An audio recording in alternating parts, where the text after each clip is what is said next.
Have you ever noticed a bad odor along the James River in Richmond, especially after it rains? Problem solver Melissa Hippolyte discovered billions of gallons of raw sewage and stormwater runoff flows into the James when it rains. And she learned the state actually allows it. Tonight she asks why and what it'll take to fix the problem.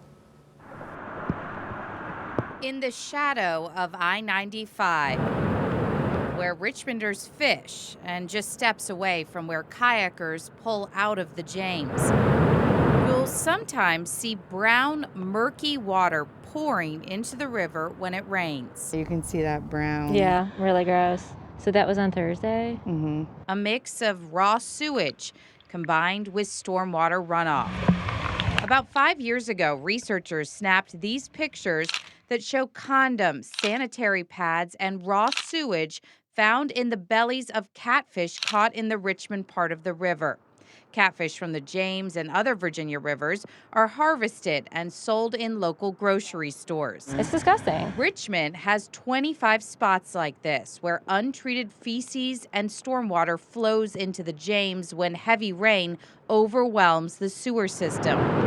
Just in the past couple of weeks, we have seen it happen twice. Oh, that's pretty disgusting, is what that is. Michael Fortune works with Boy Scouts every summer on the river. We noticed splotches, about quarter-sized splotches on the river, and when paddling through it, you could smell the sewage smell to it. These numbers show just how much untreated wastewater went into the James in the city in the past 5 years.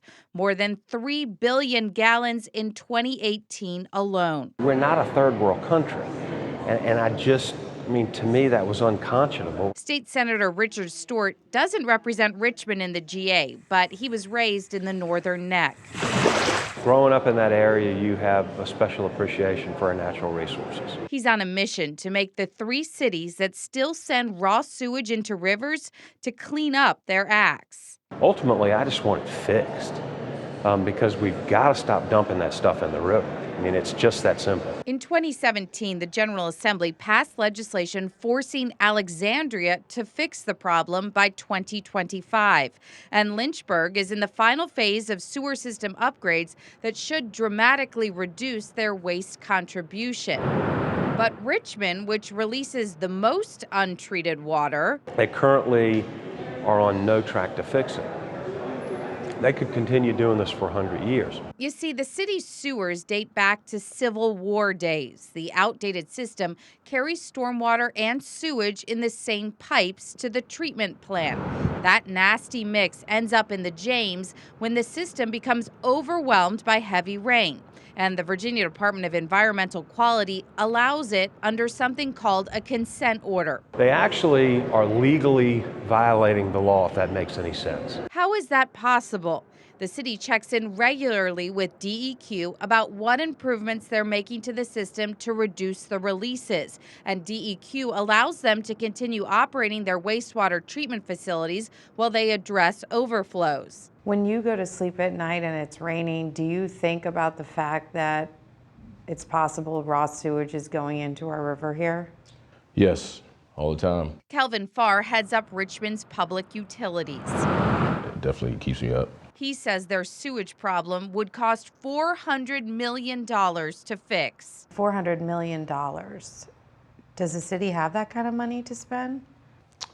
Well, no. So what happens is it does impact rates. Farr says the city has already spent over $315 million since the late 80s to reduce the waste going into the James. Is the river safe for residents? Yes.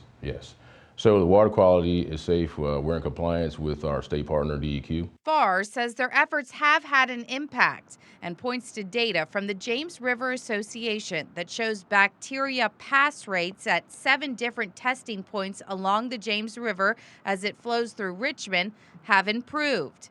But Stewart says it's long past time for Richmond to come up with a permanent solution. It is so, in my opinion, so unconscionable that the state needs to step in to make sure that this is fixed and fixed on an aggressive timeline. What would be a reasonable timeline to try to get this done? Because as it stands right now, you're under this consent order from the DEQ that there's no end in sight here. There's no ending timeline, you know, that you must have this all completed by this year.